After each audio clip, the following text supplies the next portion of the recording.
Бактияр Жанышбекович, мына өзүңүздүн баяндамаңызда билдирип кеттиңиз, мына 2022 боюнча мен суроолордо мына сиз быйыл баарыбызга белгилүү, мына 1 октябрдан баштап биздин пенсионерлердин пенсиясына кошумчалар кошулду да.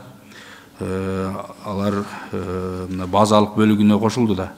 Алар кандай эрежелер менен кошулду и эң төмөнкү пенсия алган пенсионерлерибизге канча сом кошулду, сом менен айтып берсеңиз, процент менен биздин көпчүлүк жарандарыбызга түшүнүксүз болуп калып атат. Жана эң жогорку пенсия алган биздин жараныбызга канча сом кошулду? Виктор Витальевич, сурооңузга рахмат. Быйылкы жылы 1 октябрдан пенсиянын базалык жагы жана топтомо жагы көбөйдү. Бул аял кишилерге 20 жыл стаж, эркек кишилерге 25 жыл стаж болуусу зарыл. 1780 сом болчу базалык бөлүк. Ал аны 3170 сомго чейин көтөрдүк. Жана страховой часть болсо 15%га индексацияладык. Ошондо орточо республика боюнча көбөйтүлгөн пенсия 2000 сомдун тегерегинде болду. Эң аз деген көтөрүлгөн пенсия орточо 1113 сом болду. Эң көп көтөрүлгөн пенсия 16182 сом болду. Азыр ошондо эң аз кошулганына 1700 канча дейсиз?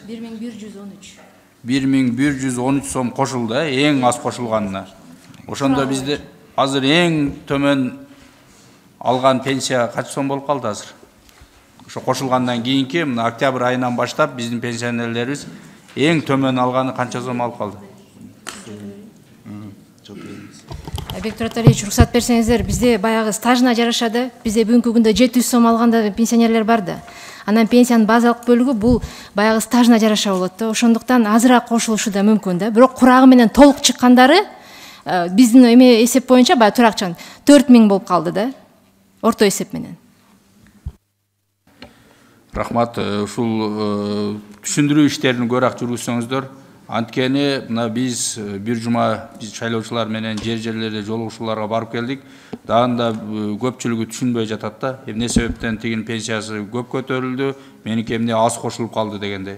Ушул бизге айткан түшүндүрүү иштерин жерлердеги сиздердин кызматкерлер элибизге барып чыгып түшүндүрүп айтып, сиздин стажыңыз мындай деп, ошол эле айылдын 2 тургунуну бири-бирине салыштырып көрүп, бул көп алганын себеби эмгек стажы мынанча, мына жаштан чыкты, мындай болду, убагында мындай эмгектенип келген, бүгүн базалык төлөмгө мынча кошулду деп түшүндүрүү иштерин жүргүзбөсөңүздөр, бизде көпчүлүк учурда мындай элибизде түшүнбөстүк пайда болуп калып атат. Анткени дагында эле таанышы менен, тигизи менен көтөрүлүп калды деген сөздөр бар экен эл арасында. Биз мына жаңы эле келдик. Ошондуктан өзүңүздөрдүн кызматкерлерге айтып, сиздердин жасап аткан эмгектерди элибизге мындай жеткиликтүү кылып жеткирсе жакшы болмок. Андан кийинки суроо